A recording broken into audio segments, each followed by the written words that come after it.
ॐ नमो भगवते वासुदेवाय।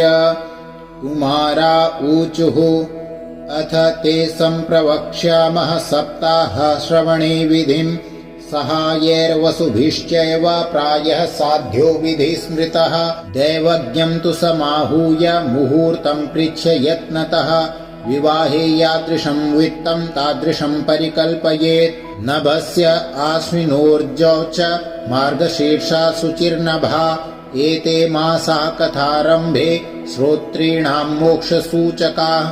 मासानां विप्रहेयानि तानि त्याज्यानि सर्वथा। सहायाश्चेतरे तत्र कर्तव्यासोद्यमाश्च ये। देशे देशे तथा सेयं वार्ता प्रेष्या प्रयत्नतः। भविष्यति कथा चात्र आगन्तव्यं कुटुम्बिभिः। दूरे हरिकथा केचित् दूरे चाच्युतकीर्तनाः। स्त्रियः शूद्रादयो ये च तेषां बोधो यतो भवेत्। देशे देशे विरक्ता ये वैष्णवा कीर्तनोत्सुकाः। तेष्वेव पत्रं प्रेष्यं च तल्लेखनमितीरितम्। सतां समाजो भविता सप्तरात्रं सुदुर्लभः। अपूर्वरसरूपैव कथा चात्र भविष्यति। श्रीभागवत पीयूष पानाय रसलम्पटा। भवन्तश्च तथा शीघ्रमायात प्रेम तत्परा। नावकाश कदाचित् चेद्दिनमात्रं तथापि तु सर्वथा गमनं कार्यं क्षणोत्रैव सुदुर्लभः। एवमाकारणं तेषां कर्तव्यं विनयेन च। आगन्तुकानां सर्वेषां वासस्थानानि कल्पयेत्। तीर्थे वापि वने वापि गृहे वा श्रवणं मतम्। विशाला वसुधा यत्र कर्तव्यं तत्कथास्थलं। शोधनं मार्जनं भूमिर्लेपनं धातुमण्डनं। गृहोपस्करमुद्धृत्य गृहकोणे निवेशयेत्। अर्वाक्पञ्चाहतो यत्नादास्तीर्णानि प्रमेलयेत्। कर्तव्यो मण्डपः प्रोच्य कदलीखण्डमण्डितः। फलपुष्पदलैर्विश्ववितानेन विराजितः। चतुर्दिक्षु ध्वजारोपो बहुसम्पद्विराजितः। ऊर्ध्वं सप्तैव लोकाश्च कल्पनीया सविस्तरम्।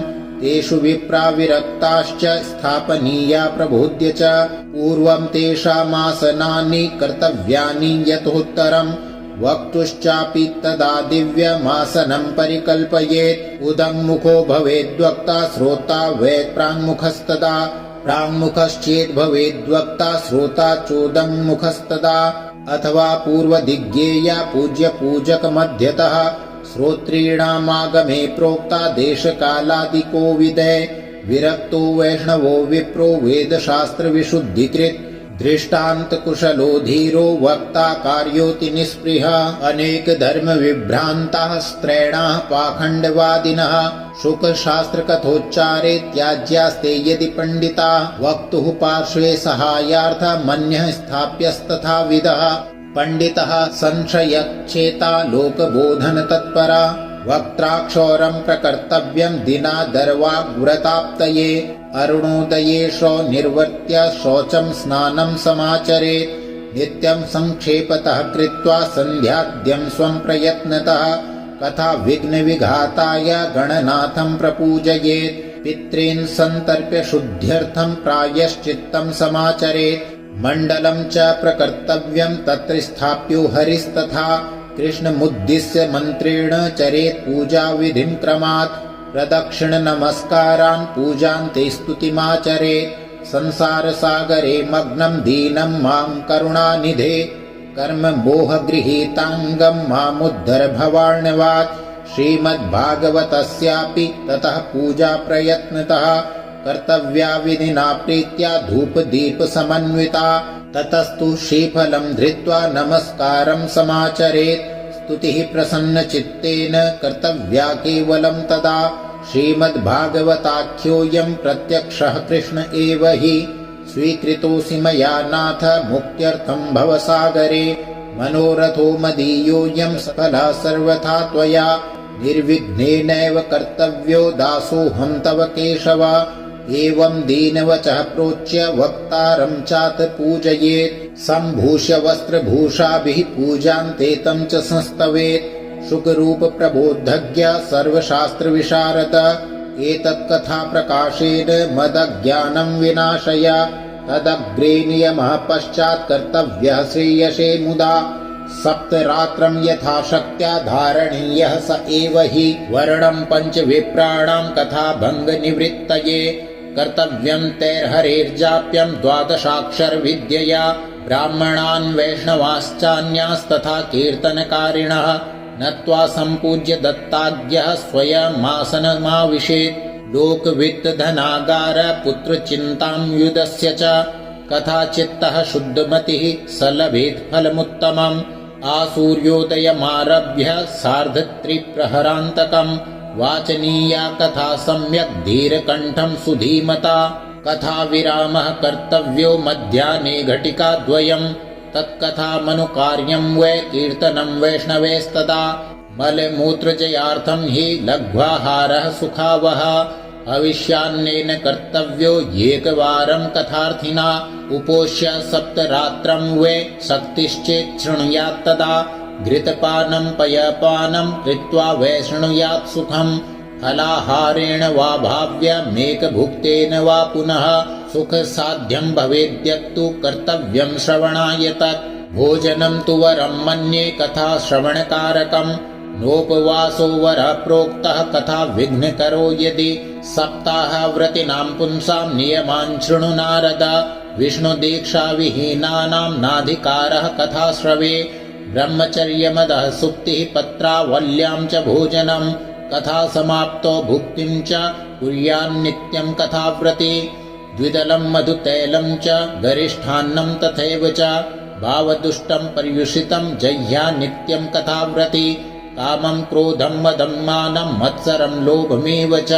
दम्भं मोहं तथा द्वेषं दूरयेत् च कथाव्रती वेदवैष्णवविप्राणां गुरुगोव्रतीनां तथा स्त्रीराजमहतां निन्दां वर्जयेद्यः कथाव्रती रजस्वलान्त्यजम्लेच्छ पतितव्रात्यकैस्तथा द्विजेद्विड्वेदबाह्यैश्च न वदेद्यः कथाव्रती सत्यं शौचं दयां मौनमार्जवं विनयं तथा उदारमानसं तद्वद्देवं कुर्यात् कथाव्रती दरिद्रश्च क्षयी रोगी निर्भाग्यः पापकर्मवान् अनपत्यो मोक्षकामः शृणुयाच्च कथामिमाम् अपुष्पा काकवन्ध्या च वन्ध्या या च मृतार्भका स्रवद्गर्भा च या नारी तया श्राव्या प्रयत्नतः एतेषु विधिना श्रावेत् तदक्षयतरं भवेत् अत्युत्तमा कथा दिव्या कोटियज्ञफलप्रदा एवं कृत्वा व्रतविधि मुद्यापनमथाचरेत् जन्माष्टमी व्रतमिव कर्तव्यं फलकाङ्क्षिभिः अकिञ्चनेषु भक्तेषु प्रायो नोद्यापनाग्रह श्रवणेनैव पूतास्ते निष्कामा वैष्णवा यतः एवं नगाः यज्ञेऽस्मिन् समाप्ते श्रोतृभिस्तदा पुस्तकस्य च वक्तुश्च पूजा कार्याति भक्तितः प्रसाद तुलसीमाला श्रोतृभ्यश्चात दीयताम् मृदङ्गतालललितं कर्तव्यं कीर्तनं ततः जय शब्दं नमः शब्दं शङ्ख शब्दं च कारयेत् विप्रेभ्यो याचकेभ्यश्च वित्तमन्नं च दीयताम् विरक्तश्चेत् भवेत् श्रोता गीता वाच्या परे हनि गृहस्थश्चेत् तदा होमः कर्तव्यः कर्मशान्तये प्रतिश्लोकं तु जुह्याद्विधिना दशमस्य च पायसं मधुसर्पिश्च तिलान्नादिकसंयुतम् अथवा हवनं कुर्यात् गायत्र्या सुसमाहितः तन्मयत्वात् पुराणस्य परमस्य च तत्त्वतः होमाशक्तो बुधो होम्यं दद्यात् तत्फलसिद्धये नानाच्छिद्रनिरोधार्थं न्यूनताधिकतानयो दोषयो प्रशमार्थं च पठेन्नाम सहस्रकम् तेन स्यात् सफलं सर्वं नास्त्यस्मादधिकं यता 12 ब्राह्मणान् पश्चात् भोजयेन्मधुपायसे दद्यात् सुवर्णं धेनुं च व्रतपूर्णत्वहेतवे शक्तोपलत्रयमितं स्वर्णसिंहं विधाय च तत्रास्य पुस्तकं स्थाप्यं लिखितं ललिताक्षरं सम्पूज्यावाहनाद्यस्तदुपचारे सदक्षिणं वस्त्रभूषणगन्धाद्य पूजिताय यतात्मने आचार्याय सुधीर्दत्त्वा मुक्तः स्यात् भवबन्धने एवं कृते विधाने च सर्वपापनिवारणे फलदं स्यात् पुराणं तु श्रीमद्भागवतं शुभम्। धर्मकामार्थमोक्षाणां साधनं स्यान्न संशयः। कुमारा ऊचुः इति ते कथितं सर्वं किं भूय श्रोतुमिच्छसि। श्रीमद्भागवतेनैव भुक्तिमुक्तिकरे स्थिते। सूत उवाच इत्युक्त्वा ते महात्मानः प्रोचुर्भागवतीं कथां सर्वपापहरां पुण्यं भुक्तिमुक्तिप्रदायिनीं। शृण्वतां सर्वभूतानां सप्ताहनियतात्मनां यथा विधि ततो देवं तुष्टुः पुरुषोत्तमं। तदन्ते ज्ञानवैराग्यभक्तीनां तुष्टता परा कारुण्यं परमं चाभूत् सर्वभूतमनोहरं। नारदश्च कृतार्थो भूत् सिद्धे स्वीये मनोरथे पुलकीकृत सर्वाङ्गः परमानन्दसंभृतः। एवं कथां समाकर्ण्य नारदो भगवत्प्रियः प्रेम गद्गदया वाचा तानुवाच कृताञ्जलिः। नारद उवाच धन्योऽस्म्यनुगृहीतोऽस्मि भवद्भिः करुणापरे। अद्य मे भगवान् लब्धः सर्वपापहरो हरिः। श्रवणं सर्वधर्मेभ्यो वरं मन्ये तपोधना। वैकुण्ठस्थो यतः कृष्णा श्रवणाद्यस्य लभ्यते। सूत उवाच एवं ब्रुवति वै तत्र नारदे वैष्णवोत्तमे। परिभ्रमन् समायातः शुको योगेश्वरस्तदा। तत्राययो षोडशवार्षिकस्तदा व्यासात्मजो ज्ञानमहाब्धिचन्द्रमा। कथावसाने निजलाभपूर्णः प्रेम्णा पठन् भागवतं शनैः शनैः। दृष्ट्वा सदस्या परमोरुतेजसं सद्यः समुत्थाय ददुर्महासनं। प्रीत्या सुरर्षिस्तमपूजयत् सुखं स्थितो वदत्सन् शृणुतामलां गिरम्। श्रीशुक उवाच निगमकल्पतरोर्गलितं फलं शुकमुखादमृतद्रवसंयुतं। पिबत भागवतं रसमालयं मुहुरहो रसिका भुवि भावुका। धर्मः प्रोज्झितकैतवोऽत्र परमो निर्मत्सराणां सतां। वेद्यं वास्तवमत्र वस्तु शिवदं तापत्रयोन्मूलनं। श्रीमद्भागवते महामुनिकृते किं वा परैरीश्वरः। सद्यो हृद्यवरुध्यते त्रिकृतिभिः शुश्रूषुभिस्तत्क्षणात्। श्रीमद्भागवतं पुराणतिलकं यद्वैष्णवानां धनं। यस्मिन् पारमहंस्यमेवममलं ज्ञानं परं गीयते। यत्र ज्ञानविरागभक्तिसहितं नैष्कर्म्यमाविष्कृतं। तच्छृण्वन् प्रपठन् विचारण परो भक्त्या विमुच्येन्नरः। स्वर्गे सत्ये च कैलासे वैकुण्ठे नास्त्ययं रसः। अतः पिबन्तु सद्भाग्या मा मुञ्चत कर्हिचित्। सूत उवाच एवं ब्रुवाणे सति बादरायणो मध्ये सभायां हरिराविरासीत्। प्रह्लादबल्युद्धव फाल्गुनादिभिर्वृत्तासुरर्षिस्तमपूजयच्च तान्। दृष्ट्वा प्रसन्नं महदासने हरिं ते चक्रिरे कीर्तनमग्रतस्तदा। भवो भवान्या कमलासनस्तु तत्रागमत्कीर्तनदर्शनाय। प्रह्लादस्तालधारी तरलगतितया चोद्धवः कांस्यधारी। वीणाधारी सुरर्षिः स्वरकुशलतया रागकर्तार्जुनोऽभूत्। इन्द्रो वादीन् मृदङ्गं जय जय सुकराः कीर्तने ते कुमारा। यत्राग्रे भाववक्ता सरसरचनया व्यासपुत्रो बभूव। ननर्तमध्ये त्रिकमेव तत्र भक्त्यादिकानां नटवत्सु तेजसाम्। अलौकिकं कीर्तनमेतदीक्ष्य हरिः प्रसन्नोऽपि वचो ब्रवीत्तता। मत्तो वरं भाववृताद् वृणुध्वं प्रीतः कथा कीर्तनतोऽस्मि साम्प्रतं। श्रुत्वेति तद्वाक्यमतिप्रसन्ना प्रेमार्द्रचित्ता हरिमुचिरेते। नगाः गाथासु च सर्वभक्तैरेभिस्त्वया भाव्यमिति प्रयत्नात्। मनोरथोऽयं परिपूरणीयस्तथेति चोक्त्वान्तरधीयताच्युतः। ततो नमत्तच्चरणेषु नारदस्तथा शुकादीनपि तापसांश्च।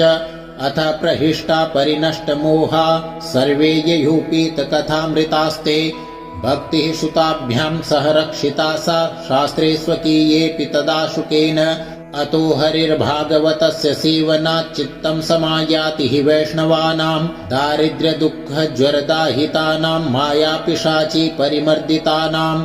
संसारसिन्धौ परिपातितानां क्षेमाय वै भागवतं प्रगर्जति। शौनक उवाच सुखेनोक्तं कदा राज्ञे गोकर्णेन कदा पुनः। सुरर्षये कदा ब्राह्म्यैश्छिन्दि मे संशयं त्रिमम्।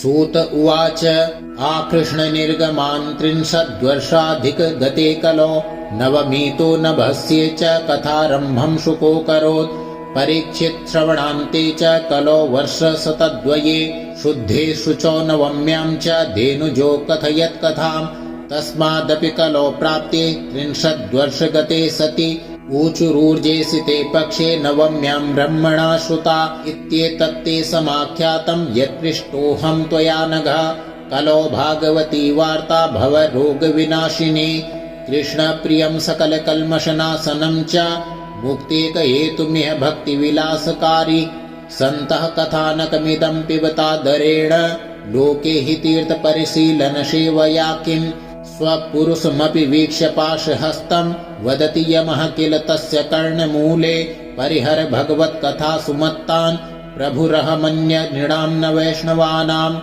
असारे संसारे विषय विषसङ्गाकुलधियः क्षणार्धं क्षेमार्थं पिबत शुकगाथा तुलसुधाम् किमर्थं व्यर्थं भो व्रजथ कुपथे कुत्सितकथे परीक्षित साक्षीयश्रवणगतमुक्त्युक्तिकथने रसप्रवाहसंस्थेन श्रीशुकेनेरिता कथा कण्ठे सम्बध्यते येन स वैकुण्ठप्रभुर्भवेत् इति च परमगुह्यं सर्वसिद्धान्तसिद्धं सपदि निगदितं ते शास्त्रपुञ्जं विलोक्य जगति शुककथातो निर्मलं नास्ति किञ्चित् पिब परसुखहेतुर्द्वादशस्कन्धसारम् एतां यो नियततया